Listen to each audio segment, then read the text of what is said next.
Vamos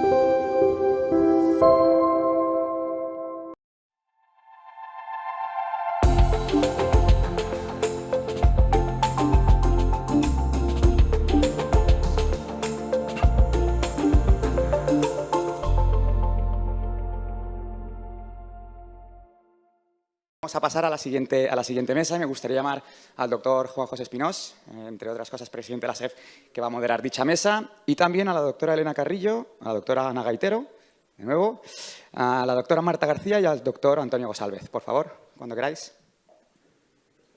Juanjo, te has puesto.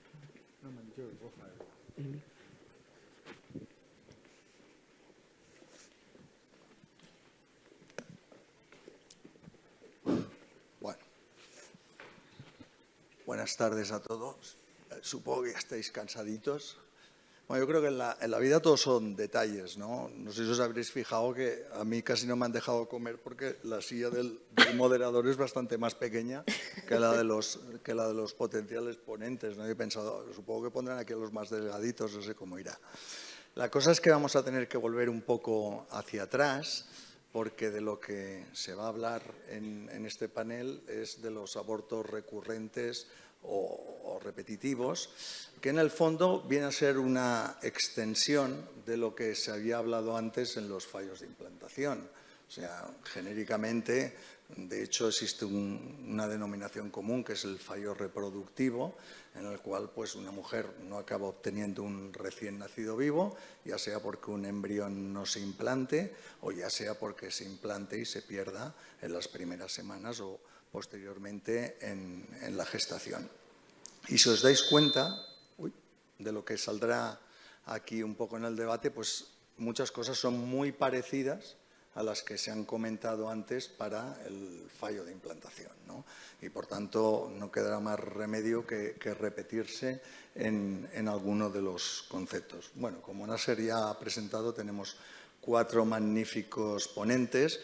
Nosotros somos un poco más alocados, vamos a ir a capela, no vamos a ir con tanta diapositiva, sino que aquí los protagonistas han decidido pues hablar de forma espontánea y un poco lo hemos dividido en 3 partes, ¿no? En la primera parte, en la cual, como se hizo con el fallo de implantación, pues hablaremos un poco de qué entendemos por abortos de repetición o abortos recurrentes. Posteriormente, que hablaremos sobre todo de un poco la parte más genética, porque probablemente, no, seguro, es con diferencia la más frecuente, y acabaremos pues hablando del enfoque de estas pacientes, sobre todo desde un punto de vista más del aspecto de psicológico, tratamiento de la pareja, etcétera, etcétera. Yo quiero que entendáis que, bueno, esta es una situación que es frustrante para todos nosotros, es muy estresante para la pareja, y esto hace que se nos hayan ido ocurriendo en el curso de los años, pues, bueno, soluciones variopintas, diría yo, ¿no? Y soluciones variopintas tanto desde el punto de vista diagnóstico como desde el punto de vista terapéutico, ¿no? Lo que se ha comentado esta mañana, que llega un momento que probablemente la presión de la mujer, de la pareja y, evidentemente, los nervios del médico, pues hace que hagamos cosas que probablemente con la famosa medicina basada en la evidencia, pues no hubiéramos hecho jamás de los jamases. Y en esa situación un poco es en la que estamos. Entonces, en primer lugar, aquí la tengo, va a hablar Marta, que nos va a explicar un poco cómo lo ve ella desde el punto de vista del concepto de lo que es abortos de repetición, y eso tiene importancia porque nos da paso a cuándo teóricamente tendríamos que hacer estudios específicos y si existen además situaciones en las cuales valga la pena empezar a hacer estudios antes de llegar pues, a un número específico de abortos. Aquí vamos a hacer un poco como los debates políticos, si os parece. Tenéis un tiempo y no os podéis pasar de ese tiempo porque si no el del otro partido os va a cascar. Entonces vamos a intentar ser puntuales porque ya la cosa está difícil. Muy bien. Marta, por tanto... Bueno. Pues nada, bueno, buenas tardes. Yo me planteaba para empezar, hablando un poquito de este tema del aborto recurrente, si nosotros como ginecólogos, ¿no?, que somos los que recibimos a las pacientes que están deseando un embarazo o que están en búsqueda de él, si realmente tenemos claro cuál es la definición de aborto recurrente, ¿no? Y la respuesta que por lo menos yo misma me daba es que no tenemos claro cuál es la definición. ¿Y por qué? O sea, todos sabemos lo que es un aborto, que es una pérdida gestacional de un embarazo que todavía no es viable, es decir, que no estamos hablando de una gestación que pasa a la semana 22, que ya podríamos hablar de un parto inmaduro. Es decir, pérdidas gestacionales tanto de primer como de segundo trimestre y de forma repetida, ¿no? Pero ¿cuántas veces repetida? ¿Por qué no tenemos claro esta definición de cuándo lo consideramos recurrente o no? Porque realmente esta definición no es absoluta, pasa como con el fallo de implantación, efectivamente, que esta definición es un consenso entre todos nosotros para decidir más que realmente cuál es conceptualmente la patología, o sea, no estamos hablando de un embrión euploide sí o no, sino cuando nosotros como ginecólogos o como profesionales tenemos que empezar a actuar, ¿no? Porque toda paciente que tiene un deseo de embarazo y que no lo está consiguiendo o que está abortando un número X de veces, lo que está claro es que se va a sentar delante de nosotros y nos va a pedir un plan, una estrategia de cómo abordar su situación y de no enfrentarse a una nueva búsqueda sin ningún arma, ¿no? Entonces nosotros pues realmente tenemos que tener en cuenta ciertas cosas que tenemos claras o cierta evidencia y otras cosas que no controlamos. Con el aborto de repetición sabemos que en más del 50% de los casos no vamos a conocer qué es lo que está motivando. Pero en el otro 50% pues sí podemos identificar ciertas causas y dentro de ellas pues la más frecuente es la causa genética de distintos tipos que ahora la abordarán mis compañeros, que además se ha ido comentando durante todo el día y muchas cosas son comunes en las que se han hablado ya. Y otro motivo que aumenta mucho el número de abortos es casi fisiológico, diríamos, ¿no? Es casi el anticonceptivo para el que estamos programadas de forma natural las mujeres, que es la edad, el paso del tiempo. A más edad, más posibilidad de aborto. Y esto no es patológico en sí, sino lo patológico es que estemos buscando embarazo en estas edades, ¿no? Es decir, una mujer que con 38 años está buscando embarazo, el cuerpo considera que ya ha tenido 15 embarazos durante su vida reproductiva y lo que le ayuda es a no sobrecargarse de nuevo con uno más, ¿no? Entonces, esta no es una situación tanto intrínseca de la paciente como adquirida pues, por este paso del tiempo. Entonces, evidentemente, este es el tipo de mujer que tenemos hoy día, la mujer que tiene una causa de aborto que a lo mejor la tiene desde siempre y quizá merece la pena identificarla incluso desde antes a que se empiece a exponer al embarazo, porque ya está ahí, es intrínseca a ella y tendríamos que intentar identificar cuáles son. Y otra que es una mujer que, pues por el paso del tiempo, de repente se va a encontrar también en su búsqueda gestacional a un porcentaje muy elevado de posibilidad de aborto. Y quizá también merece la pena que actuemos un poquito antes. ¿Por qué? Sobre todo porque no va a ser indiferente el esperar un poco más o actuar ya, porque esta paciente, este perfil de paciente, si tardamos en actuar o tardamos en introducir algún tipo de terapia que le pueda ayudar y que conozcamos que le ayuda, pues cuando pasan 6 meses más quizá tiene un pronóstico aún peor, ¿no? Entonces, pues bueno, de ahí es el concepto de que sea evolutivo esta definición y a día de hoy la última actualización de la SEF nos habla que debemos considerar un aborto recurrente cuando tenemos 2 pérdidas gestacionales clínicas o más, ya sean consecutivas o separadas en el tiempo, que es un concepto pues, que nos permite homogeneizar entre todos los ginecólogos, empezar a actuar o empezar a buscar mucho antes, ¿no? Dentro de estas posibles, bueno, no quiero monopolizarlas, pero bueno, un poco me planteaba, un poco por seguir de lo que yo quería hablar y también que es un poquito un concepto distinto, un tema distinto a lo que ya se ha machacado un poquito durante el día, pues, por ejemplo, está claro que tenemos acceso a evaluar una de las causas que sí que conocemos de aborto repetido, que es la causa anatómica, la causa uterina. Hay pacientes que tienen una malformación uterina y está ahí y a lo mejor pues, no necesitamos ni siquiera que tenga un aborto o no que tenga más de 2 para evaluarlo, por lo menos para advertirlo y para estar a lo mejor atentos, no necesariamente introducir ya pues algún tratamiento, pero sí quizás estar atentos con esa paciente, por ejemplo, porque hay veces que no podemos evitar ese riesgo, no podemos aplicar ninguna terapia que directamente le evite el riesgo de aborto provocado por esto, o sea, es decir, por ejemplo, un útero malformado que no podamos reparar, pues no podemos eliminar este riesgo, pero quizás sí podemos estar atentos haciendo ecografías para medir longitud cervical y ver si está teniendo posibilidades de un aborto de segundo trimestre y introducir progesterona o introducir cerclaje ya sería un poco más debatible, ¿no? Pero sí que podemos por lo menos estar alerta y hacer esta ecografía.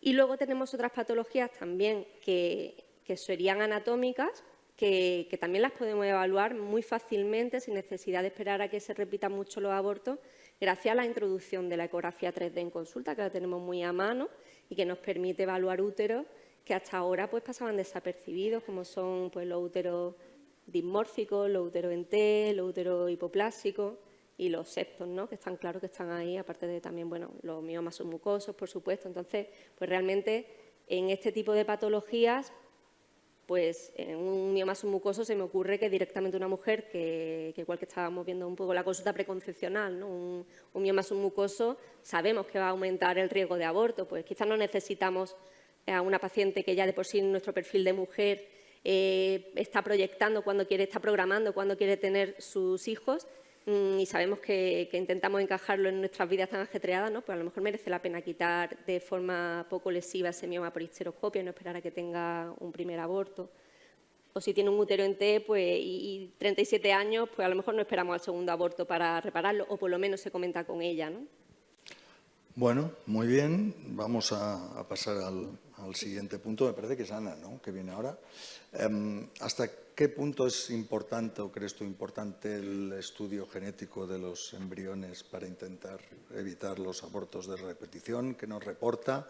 ¿Cuánto nos complica eso en los laboratorios? ¿Cuál es la dinámica? ¿Cuál es tu experiencia?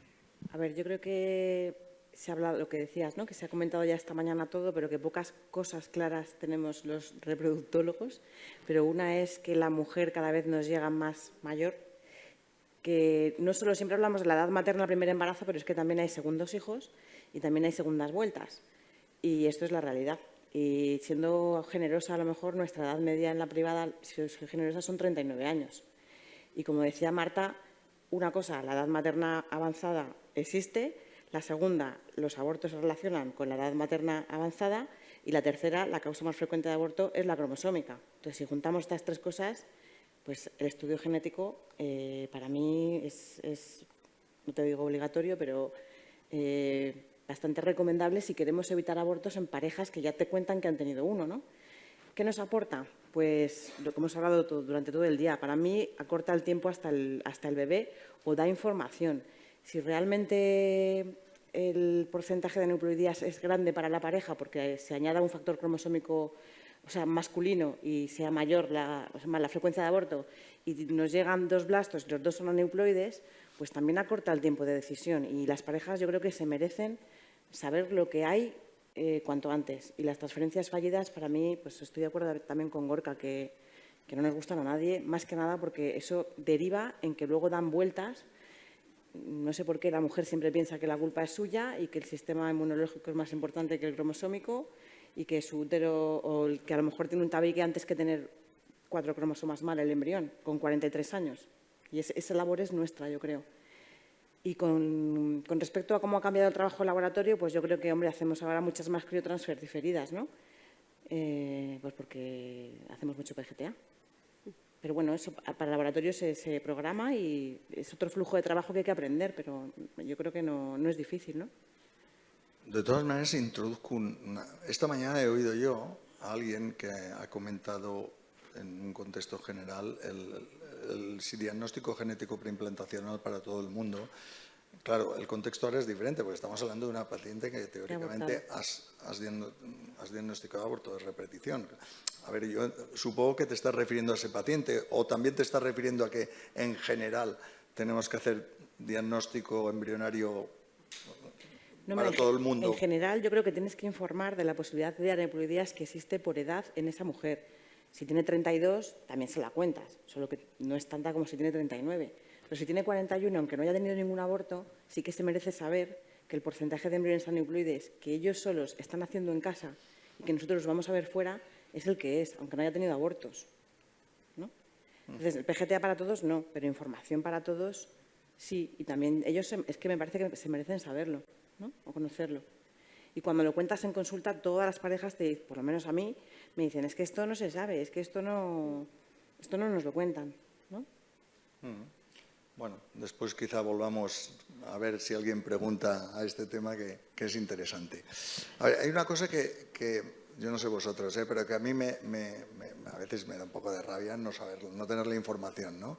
Que es aquello de una pareja que, por ejemplo, lleva 2 o 3 abortos y lo primero que le preguntas, oye, ¿analizaste o analizaron los restos abortivos? ¿No? Porque te da la impresión que, evidentemente, el hecho de que básicamente hubiera salido un diagnóstico negativo, en este caso de normalidad, pues evidentemente te hace pensar ya en muchas otras cosas, ¿no? Entonces,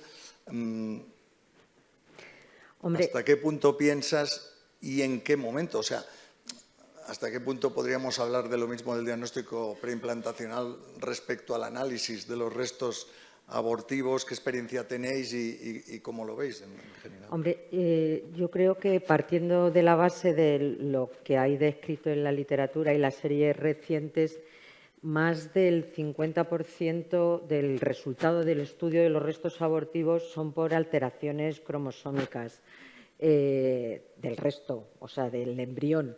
Una vez que te encuentras con ese aborto, sabes que más de la mitad son de causa genética, con lo cual el saber la etiología de por qué está ocurriendo ese aborto yo creo que es importantísimo. Hasta hace poco el estudio de los restos abortivos se hacía, pues como se podía hacer, en cultivo largo, con una tasa de fracaso de cultivo de los restos de más del 40%, y con una tasa de contaminación materna que salía en el cariotipo 46XX y no tenías posibilidades de saber si era de origen materno o fetal, muy alta. Eso te hacía que la mitad de los estudios dieran agua, no fueran con resultados. Pero desde que se vio la posibilidad que tanto primero por arrays como luego por secuenciación masiva poder estudiar los restos abortivos, tenemos un diagnóstico de certeza en el 100% de los casos. ¿Por qué digo 100% de los casos? Porque sabemos cuando no hay diagnóstico. Es decir, cuando hay contaminación materna y no tenemos resultado, que es algo menos del 10%, sabemos que es contaminación materna porque ha salido un 46XX y tenemos sangre materna que podemos ver los SNP si son procedentes, las bases de la madre o del resto abortivo. Y el resto del resultado hay un porcentaje muy pequeño que no tiene resultado y el resto tienes pues, aproximadamente del 50 al 60% que te sale alteración cromosómica y es embrionaria y eso te sirve para el diagnóstico. Hasta tal punto que la sociedad americana pone el punto de corte en lo primero de todo, hoy en día estudio de restos por uno de estos procedimientos y si sale alterado no seguir el estudio y si sale normal continuar con el estudio. Por tanto, yo creo que ya que es la causa más frecuente, nosotros llevamos haciendo este tipo de estudios desde el año 2016. Somos un centro pequeño, tenemos 257 casos recogidos y tenemos un 63% de restos con alteraciones cromosómicas. Eso es una información muy importante de cara al futuro reproductivo de la mujer, incluso en pacientes que tienen hecho PGTA y es normal el resultado. Si abortan, les hacemos el estudio de restos abortivos. ¿Por qué? Pues para confirmar que efectivamente ese PGTA era normal y si es normal, buscar otras causas que puedan estar ocasionando que se haya producido el aborto. Entonces, yo creo que nos ayuda mucho y es muy importante. O sea, tú abogarías, independientemente de que una paciente hubiera abortado previamente o no, por si puedes hacer el estudio de los restos abortivos. Yo informo absolutamente a todas las pacientes que vienen con aborto la posibilidad de hacer el estudio de restos abortivos, que además hoy en día no es necesario obtenerlo haciendo un legrado. Se puede obtener los restos bien en consulta con biopsia corial, con control ecográfico, antes de que se ponga el misoprostol para hacer el aborto con tratamiento médico, incluso a pacientes que les puedes dar el kit y tienen que tener una tolerancia y una predisposición especial, lo entiendo, pero que recogen los restos en casa y los pueden enviar habiéndoles sacado previamente en consulta la sangre periférica, y de esa manera tratas de abarcar todas las posibles situaciones que le estés dando un tratamiento médico o un tratamiento quirúrgico al aborto, y poder tener el estudio, que yo creo que es lo que más nos va a ayudar en el futuro. Vale. Bueno, pues ya vamos súper bien de tiempo, la mejor mesa con diferencia está. Vale, pues vamos a pasar a Antonio, que, bueno, un poco la pregunta era que por qué esto del aborto recurrente se hace tan permeable a la medicina científica, a ver, ¿dónde está el problema en ese aspecto? Y hasta qué punto, pues claro, medidas que son no médicas, sino a otro nivel, como pueda ser psicológico, de acompañamiento, de, no sé, el tender, que conocemos todos, pues se demuestren eficaces o tanto más eficaces que otras que utilizamos de forma mucho más habitual. Bueno, pues la verdad es que me hace pensar tu pregunta. ¿Es eficaz un abrazo? ¿Vale para algo? Me voy a poner de pie. Y os voy a pedir que os pongáis de pie todos aquellos de vosotros que o ya hayáis tenido un aborto o alguna de vuestras parejas haya tenido un aborto. Por favor, poneos de pie aquellos que hayáis tenido un aborto. En nuestro proceso de ser padres. Muy bien. ¿Cuántos de nosotros hemos abortado en una unidad de reproducción asistida? Ninguno. Hemos abortado... No, Antonio, no. ¿Sí? Vale. En un hospital, en un ambulatorio, en tu casa, en no sé dónde, pero no hemos tenido acceso a una atención del aborto profesionalizada.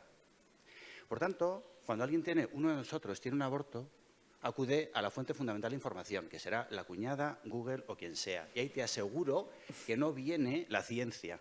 La ciencia hemos estado a punto de conseguir que salga, bueno, que los tiempos coincidan. La ESRE, del cual somos miembros muchos de nosotros, tiene una guía de actuación que lleva desde el año 2021 actualizándose. Hay un grupo de trabajo que lo ha hecho. Nos han pedido a todos los socios comentarios. Algunos, supongo, de nosotros hemos hecho comentarios. O sea, está a punto de salir. Y lo que dice es lo que estamos diciendo. Casi todo es genético y un poquito uterino, y desde luego no tiene mucho que ver con los factores inmunológicos y hematológicos. Pero en cambio, si abro Google, lo entiendo al revés. Lo más importante es lo que no lo hay. Y estamos a punto de un drama. Y es que algunos pacientes guíen a otros pacientes. Ya existen las doulas de reproducción. Ya existe el asesor nutricional holístico de lo que quieras decirme del asunto. Y por tanto, cada vez tenemos menos peso los que somos científicos de este tema. ¿Por qué? Porque el paciente quiere lo que no le damos: comprensión, cariño. Y pacientes que llegan diciendo: es que en ese centro me he cambiado, es que en ese centro solo me pidieron pruebas. ¿De verdad? Que algunos de nosotros, cuando tenemos el follón, oye, algunos de los que hemos abortado, ¿no piensas, se te ha olvidado para siempre? O de vez en cuando, que tengas hijos, ¿te acuerdas de aquel marrón que tuviste? Estamos enfocando el asunto del aborto al aborto médico, a la solución. Pero la solución no es el proceso. Y los pacientes lo que quieren de nosotros es comprensión, explicación. No es el tender loving care de los cojones cuando ya el paciente está embarazado. Ya les hemos embarazado, ya ha pagado y ya entonces le damos los 200 mimos. No, no, no, no. El mimo viene desde la llamada de teléfono, el concepto social, lo que explicamos y el cómo nos expresamos. El que hacemos cuando alguien llega con un copia y pega de hematología y todos sabemos de lo que hablamos. Y llega antes con el copia y pega que la explicación que le pueda dar Elena a todo aquello. Por tanto, dejemos de llegar tarde, anticipémonos. Salgamos a las redes sociales, como muchos que estáis grabando. Hagamos que las personas entiendan que el proceso del aborto es realmente lo que es. Un fracaso, especialmente para el paciente. Pero mientras no lo solucionemos, un fracaso nuestro. Por tanto, la ciencia, de puertas para adentro, lo que el paciente nos pide es comprensión, confianza y abrazo. Esa es mi impresión. Yo querría añadir, si me permitía, a lo que ha comentado Antonio, que ciertamente sí pienso que esa atención extra a la paciente sí que nos va a generar más recién nacidos vivos. Pienso que sí, que es una estrategia realmente para aumentar ese número de recién nacidos. Estamos diciendo que si analizamos embriones no vamos a conseguir curar un embrión. O sea, siempre que para optar a un embarazo de más necesitamos repetición, conseguir más embriones para elegir de nuevo el bueno, y en este caso sería volver a poder enfrentarse a una gestación, ¿no? Y hay muchas pacientes que si no se sienten cuidadas, si no se sienten apoyadas, pues van a tirar la toalla y no van a repetir. Entonces, quizás este tipo de estrategias ciertamente sí que más que otras pueden ayudar a aumentar el número de recién nacidos vivos. Así que sí, también es importante que lo implementemos en nuestras unidades. Muy bien, bueno, pues nos quedan un montón de minutos. Entonces, un momentito. Como me han dicho que si no hacemos utilizar esos tarjetones, pues nos van a echar porque forma parte del juego, a mí me gustaría hacer una pregunta genérica, y es que ¿cuántos de vosotros consideran los embarazos bioquímicos como abortos a la hora de adoptar cualquier tipo de diagnóstico, terapeuta, etcétera, etcétera, etcétera? Los que consideren los bioquímicos como abortos, que pongan la verde, y los que no, que levanten la roja. No tenemos nosotros.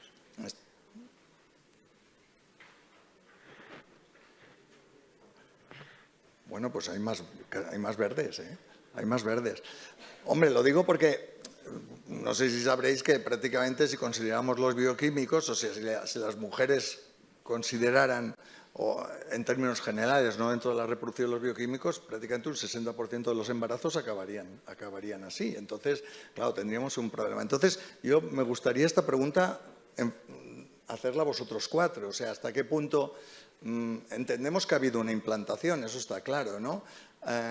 Pero también, claro, mirado desde otro punto de vista del fallo reproductivo, en el fondo no deja de ser un proceso, ¿no? Entonces, bueno, aquí podríamos discutir mucho hasta qué punto lo consideráis o no. Me gustaría saber qué hacéis habitualmente, si lo tenéis en cuenta, no lo tenéis en cuenta, y bueno, me es igual quién empiece. Bueno, yo creo que, yo soy roja en el sentido de la tarjetita esta solamente. ¿Vale?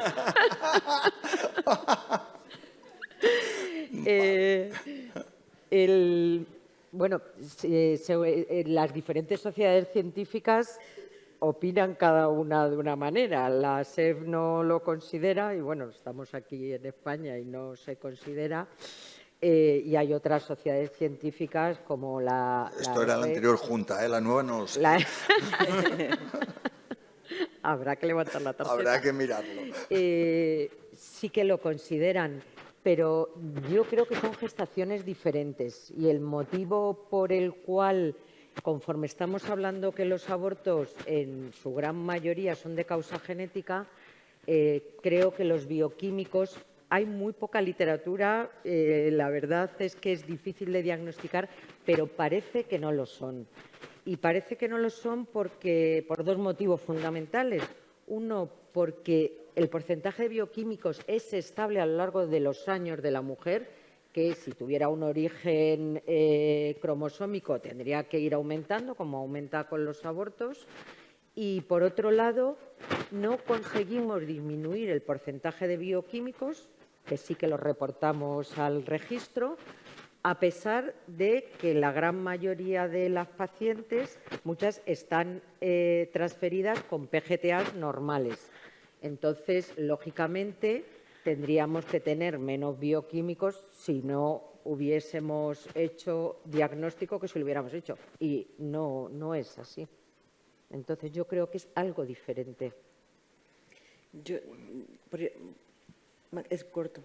Yo los considero, y un poco por lo que dice Antonio, que la mujer se hace una prueba de embarazo y le da positiva, para esa mujer está embarazada. Y si el embarazo dura 5 días, está embarazada y se lo va a contar la vecina, a la hermana, a la madre, y para ella una pérdida gestacional, aunque no lo haya visto por eco, pues el tiempo se le hace muy largo. Entonces, yo tengo, y todos tenemos pacientes que a lo mejor te cuentan que han tenido 3 abortos bioquímicos y 2 clínicos, y ya te cuenta 5 abortos.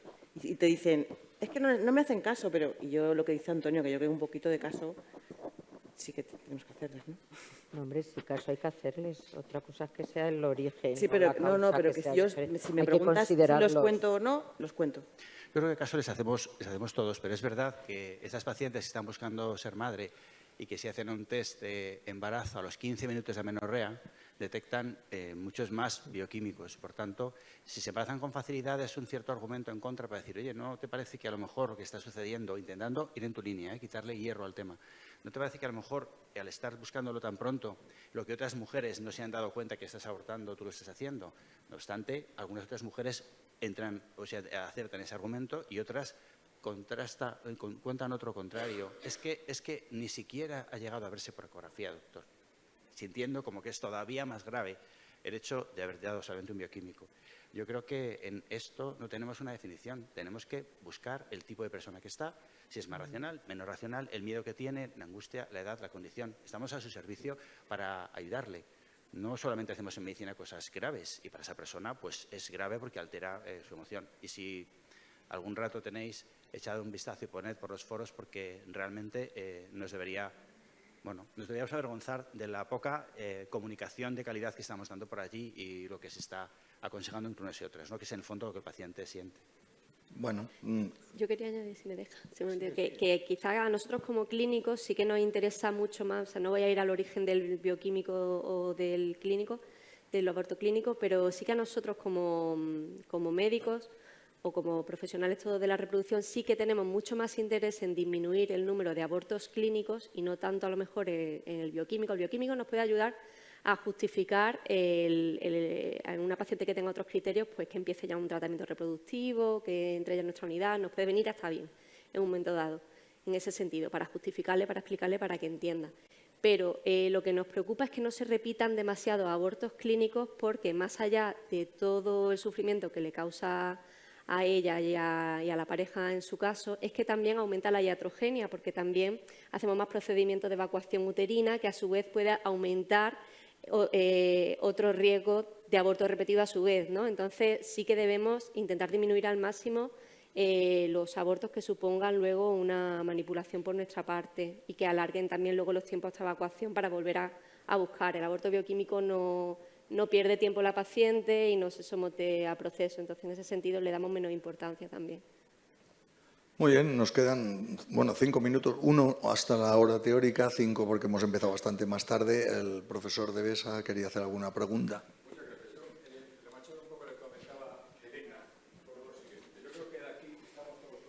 Pero no están todos convencidos los ginecólogos, muchos que se dedican a la obstetricia y cuando nos llegan a nuestras consultas llegan con un tercer aborto. Yo aprendí a hacer biopsia corial en abortos. ¿Por qué? Porque una vez estaba abortado, aprendí en ella, por tanto podía tener cierta más manipulación. Entonces, os estoy hablando hace más de 25 años.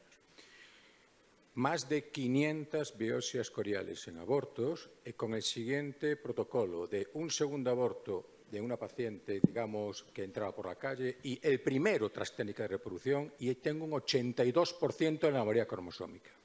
No hay derecho que ocurra esto hoy en España. Y esto siempre a partir de las 6 semanas. No se puede ir ningún aborto, un segundo aborto o un primero después de la técnica de reproducción sin tener un estudio de ese aborto. ¿Por qué? Porque después viene por todo el resto de estudios y viene pidiéndole todo tipo de cosas y resulta que lo que has tenido delante de ti no lo has estudiado.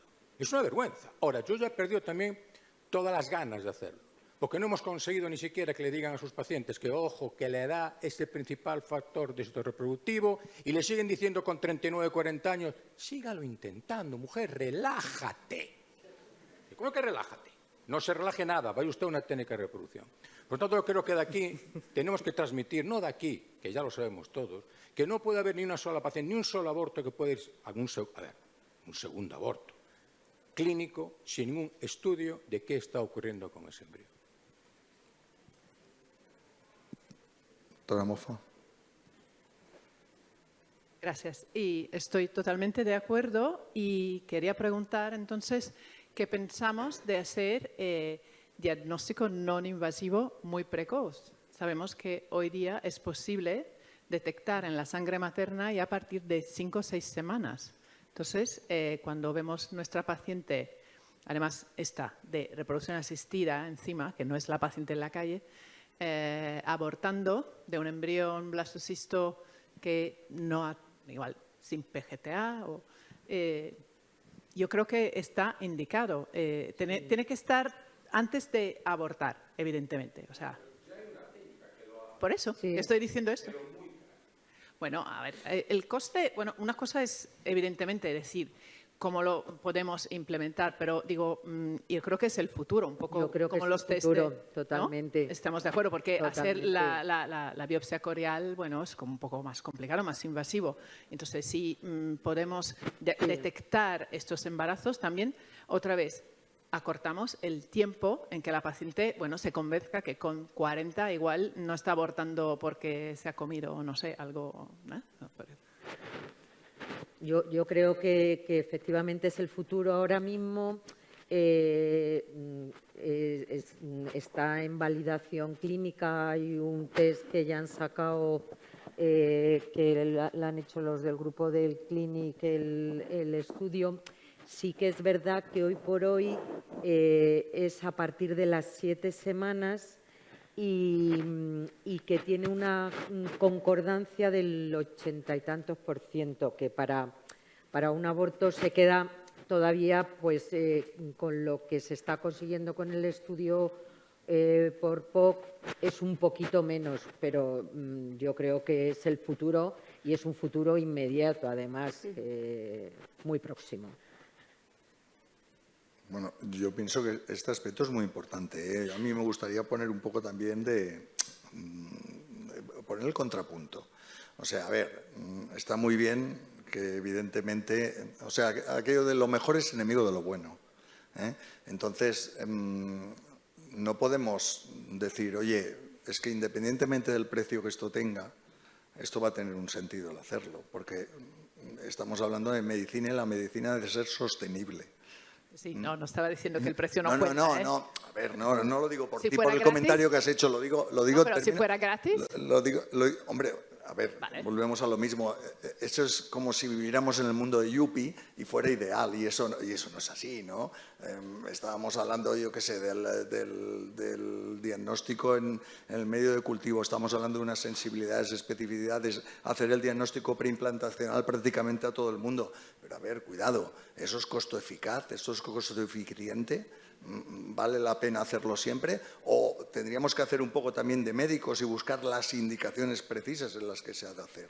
Entonces, aquí podríamos estar todo el día discutiendo en cuanto a eso, pero yo lo único que quería era poner un poco el de esto de que, a ver, no se puede hacer todo en esta vida, porque evidentemente sería prácticamente imposible el que eso fuera soportable por la economía.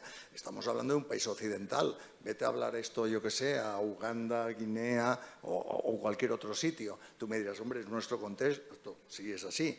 Pero lo que quiero decir es que también a veces hay que poner un poco de racionalización al asunto este y no decir todo vale. No, sin detallar nada, no estoy tampoco, es más contrapunto que en otra cosa. ¿Alguna pregunta última antes de que venga la última mesa, que ya les veo allí nerviosos por salir? No, pues muchísimas gracias, un aplauso para los ponentes.